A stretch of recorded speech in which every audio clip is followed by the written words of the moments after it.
Salut à tous, ici Frédéric Morel. Bienvenue sur ma chaîne dédiée à la science et aux découvertes scientifiques. Si vous êtes passionné par l'exploration de notre univers et les avancées scientifiques, pensez à vous abonner. Aujourd'hui, on plonge dans un sujet fascinant qui repousse les limites de notre compréhension. Bonjour Allons-y. à tous et bienvenue sur ma chaîne. Aujourd'hui, je vous invite à plonger avec moi dans l'univers fascinant des corsaires du roi. Qui étaient ces marins audacieux, souvent confondus avec des pirates, mais qui agissaient sous l'autorité d'un souverain? Dans cette vidéo, nous allons explorer leur rôle crucial dans l'histoire maritime, leurs exploits, et comment ils ont contribué à la puissance navale de leur époque. Préparez-vous à découvrir des récits d'aventure, de bravoure et de stratégie qui ont marqué les mers. Alors, attachez vos ceintures, et c'est parti! Un corsaire est un armateur ou un capitaine de navire civil, autorise par une lettre de commission émanant du roi à attaquer. Tout navire marchand battant pavillon ennemi, laissant à la marine de guerre le soin de s'attaquer aux objectifs militaires. Des corsaires célèbres on laisse leur nom dans l'histoire maritime française. Jean Bart et Robert Surcouf ont respectivement servi Louis XIV et Napoléon Ier. Les corsaires ne peuvent pas être confondus avec les pirates. Ils exercent leur activité uniquement en temps de guerre avec l'autorisation de leur gouvernement. Capture, ils ont droit au statut de prisonniers de guerre. Ce type de guerre navale s'appelle la guerre de course.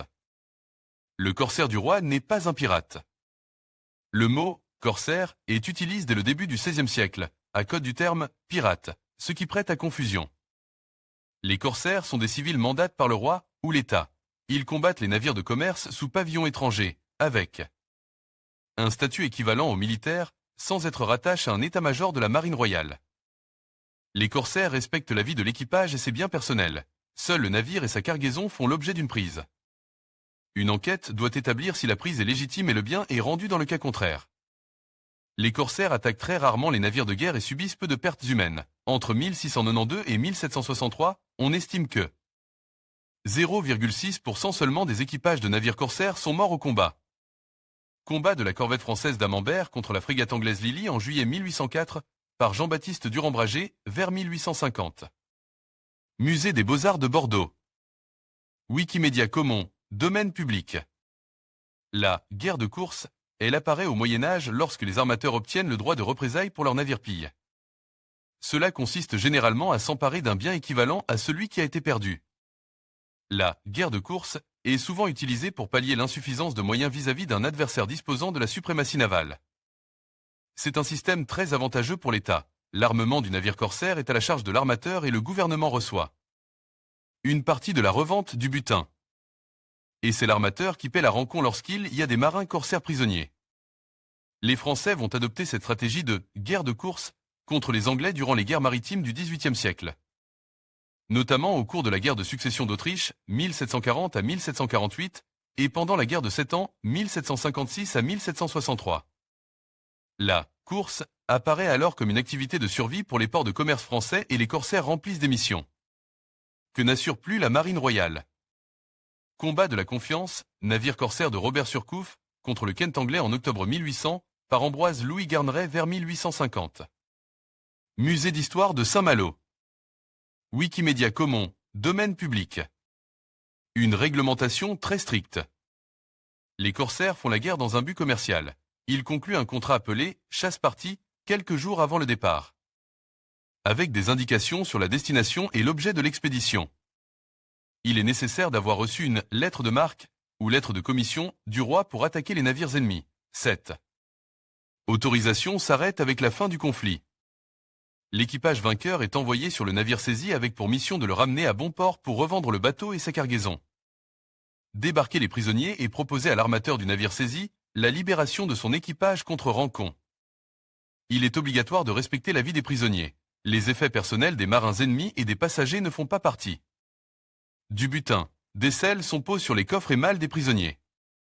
Seul le navire et sa cargaison peuvent faire l'objet d'une prise, à condition qu'elle soit jugée légitime par les autorités compétentes au retour de la course. Les marins ennemis sont prisonniers de guerre.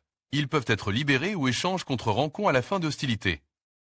Le retour des corsaires, 1806, par Maurice Orange, fin 19e siècle. Musée du Vieux Granville, Granville, Normandie. Wikimédia Commons, domaine public. À son retour de mission, le capitaine corsaire déposait son rapport à l'amirauté. Il est examiné par les officiers d'administration, ce qui déclenchait une procédure de plusieurs jours. Personne ne peut descendre à terre tant que les officiers de l'administration maritime n'ont pas dressé le procès-verbal d'inspection du navire. Ils apposent leur seau sur les écoutilles pour éviter que le butin ne soit débarqué de nuit. Les prisonniers sont interrogés et emmenés à la prison de la ville. L'équipage peut enfin quitter le navire et attendre le verdict du tribunal des prises, nécessaire avant la vente aux enchères du butin. Le produit de la vente est partagé entre les personnes impliquées dans la mission du navire corsaire, le roi, les veuves des marins, les blesses, l'armateur et enfin l'équipage. Les corsaires célèbres. Jean Bart, 1650 à 1702, est la figure emblématique de ces corsaires dunkerquois qui pratiquent la guerre de course pour le compte du roi d'Espagne au XVIe siècle, pour les Provinces-Unies puis le roi de France au XVIIe siècle. Célèbre pour ses exploits durant les guerres de Louis XIV, il devient corsaire du roi pendant la guerre de Hollande et accumule plus de 50 prises de navires entre 1674 et 1678. Portrait de Jean Bart par Mathieu Elias, fin XVIIe siècle. Musée national de la Marine, Paris. Wikimédia Comon, domaine public. Admis dans la Marine royale avec le grade de lieutenant de vaisseau en janvier 1679, il croise en Méditerranée contre les pirates barbaresques qui attaquent les navires de commerce français. En 1689, charge de conduire un convoi de Dunkerque à Brest, il est fait prisonnier par les Anglais, réussit à s'évader et revient à Saint-Malo en traversant la Manche à la rame. Promu capitaine de vaisseau en juin 1689, il met au point une guerre de course fondée sur l'utilisation de frégates rapides et maniables. En juillet 1694, son exploit le plus célèbre est la reprise sur les Hollandais, devant le Texel, île néerlandaise en mer du Nord-Mer. Du Nord, d'un convoi de 110 navires-charges de blé que la France avait acheté à la Norvège. Jean Bart reçoit la croix de chevalier de l'ordre de Saint-Louis, instituée par Louis XIV en 1693. Il est également anobli. Dans ses lettres de noblesse, le roi autorise le corsaire à arborer une fleur de lys d'or sur son blason. Bataille navale du Texel en juillet 1694, par Eugène Isabet, XIXe siècle. Musée national de la Marine, Paris. Wikimédia Comon, domaine public. Autre corsaire célèbre du roi Louis XIV, René du Guestroin, 1673 à 1736, est né dans une famille d'armateurs de Saint-Malo, de 1691. À 1697, il est capitaine de navire corsaire puis de 1697 à 1713. Il navigue comme officier supérieur de la Marine royale.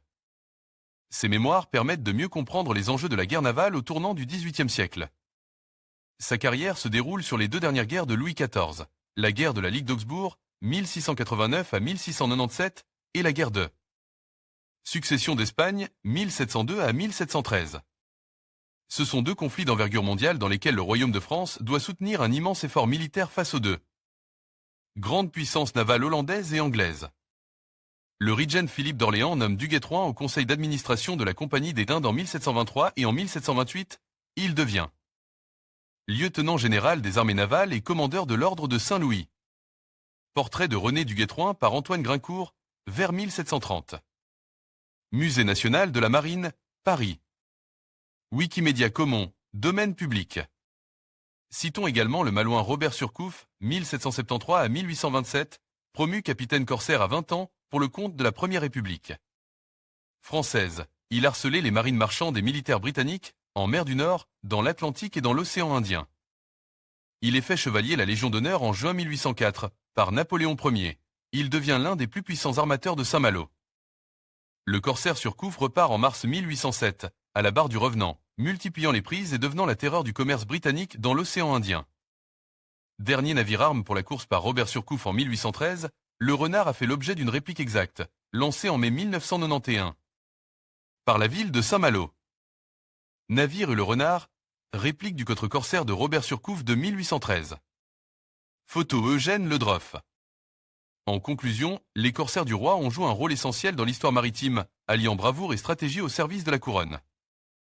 Ces hommes, souvent considérés comme des héros par certains et des pirates par d'autres, ont contribué à l'expansion des empires et à la protection des intérêts nationaux.